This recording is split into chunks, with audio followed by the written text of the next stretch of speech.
You want to play a game with a big monster in it? What's up everybody, welcome to the Life of a Board Gamer. My name is Daniel and if answer to your intro is yes, then you are at the right spot my friend, because we are going to talk about Big Monster. Now, even though it is kind of smallish box, this game packs really a lot of stuff inside, so let's get down to the table. Let me show you what's inside this box and then we'll talk some more about it. Okay, let me show you what you get with the Big Monster. As you can see, you get a bunch of different tiles. So I will just open one bag of tiles to show you what the monsters are. These are basically the main part of the game. You will be collecting these throughout the game. So I have them separated because some of them are used in the bigger games that I usually don't play, or these are just upgrade tiles, stuff like that. But yeah, what you get in this game is a bunch of these tiles, and each player will start with a set amount of tiles depending how many players you are playing the game with. And what you are doing on your turn, you have some amount of tiles, and you will just pick one of them to play in your area, and others you will give to whoever you want. You don't have to go clockwise or counterclockwise. It really depends, up to you what you want to do with them. And as you can see, there's lots of different monsters and they will score you all kinds of different points. This one will give you 3 points, but they also, if you manage to pull off, like for example this one, when you create one green crystal, it is worth some points. Or if you manage to create the red crystal, you will get some points. The blue crystals are in the corner, so you need 4 tiles around to form a crystal. There's also these sand tiles that will give you no points, but whoever has the least of these, they will get the minus points at the end of the game. And there is also, let me just quickly show you, there's also these guys can be upgraded with these tiles. So if you put these tiles like so, as you can see, it's pointing downward, you will upgrade this. And on the other side there is nothing, but as already mentioned, those tiles upgraded versions are here, and you will now get, instead of 1, you will get 10 points. You can upgrade it even more for more points. Then there are just these tiles that have some crystals on them, and they are basically worth nothing unless they form some crystals. And there is this huge big monster that is comprised of 2 tiles, so you need to have the back and the front. And if you have only one of these, it is worth 1 point, but if you manage to collect 2, front and back, it will revert you 11 points, which is pretty sick. So you get a bunch of these tokens that you can win throughout the game, depending if you have some set amount of these monsters in your land at any given moment. You will score some points, and of course you will start with some, like your scientist or explorer, and they all have special abilities. These will give you 2 points for each of these guys showing on the tiles. Some of them are showing 2, but most of them are just one guy on the tile. This one will give you 1 point for each of those aliens that upgrade other aliens, and it also has some crystals over here to match out. And yeah, they have all kinds of different abilities they give you for these tokens. They give you points. Basically, there is a lot of different lots of different these explorers that you will be able to choose from. Each player will get 2 and choose one to use, and others will be your like landing station where other people will leave these tokens for you, these tiles to pick out from each turn. And this is basically just a little summary that explains you what everything is worth, how many points and how many tiles is there of any given type. I almost said combination type, any given type. Also, these are just some exclusives, some promos that I keep aside because I want to play a clean game mostly. And you get a score sheet, and of course you get this board depending if you are playing cooperative or a single player against other players or in a teams. So you will use some of these tokens depending which one you play. And of course, last thing that I usually show first is this rulebook. That is, it looks like a big rulebook, but it is in 2 languages, French and English.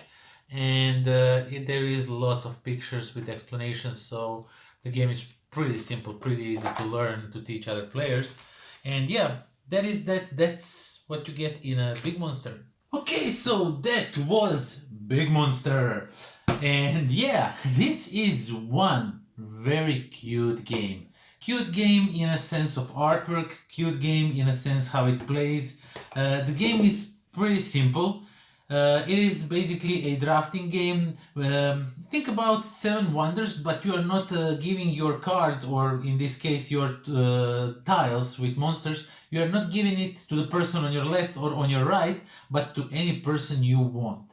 So you are constantly watching. So what you are doing in a game, you are basically when it's your turn, I mean everybody's playing simultaneously, so it's always your turn, sort of. So yeah, when the turn starts, you will look at your tiles, you will take one of these tiles, and you will select it in a secret. When everyone has select one, you will play it, and of course the rest of the tiles you will put on any player board you want, so they can pick from that one, that stack of tiles, and you will put that monster in your land, and you will try to score as many points as you can, connecting different things, because there is more than few different monsters in this game, and they do different things, score completely differently. And the beauty of why I like it so much is that aspect. Once you selected the tile, the rest of the tiles you will choose who will get. So this game also has, I'm jumping all over the place, but bear with me. So this game also has like a single player when you are playing for yourself, or you can play in teams.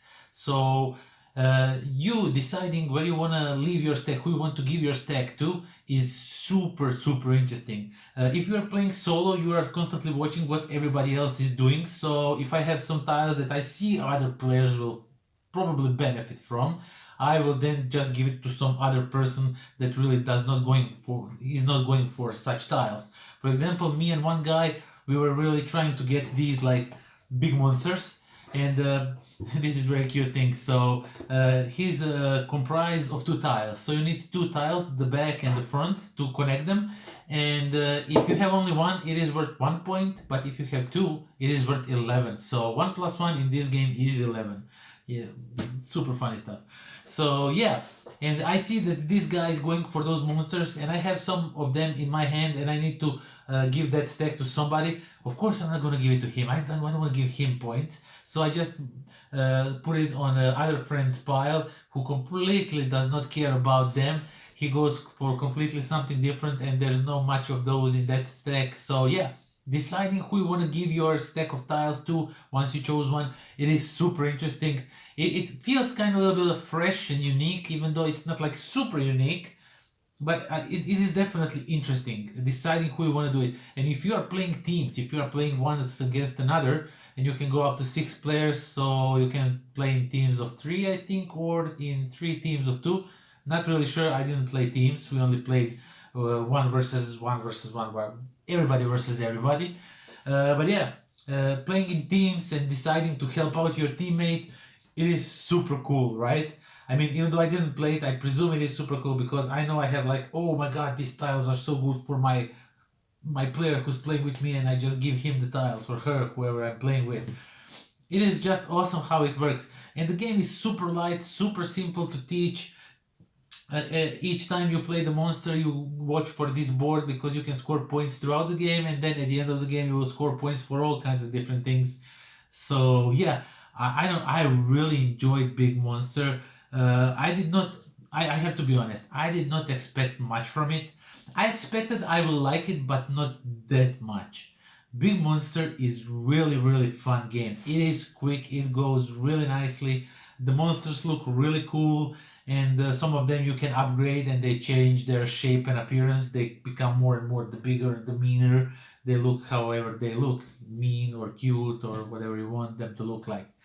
The beauty is in the eye of the beholder. But yeah, I am rambling all over the place. I definitely enjoy Big Monster. I think that Big Monster is really great game. You should check out if you are into drafting games that are not super complicated. They're pretty easy to explain and understand how you score points and all that. So yeah, check that one out, and until next time. Pozdrav. This video was brought to you by philibertnet.com, the game in all its states.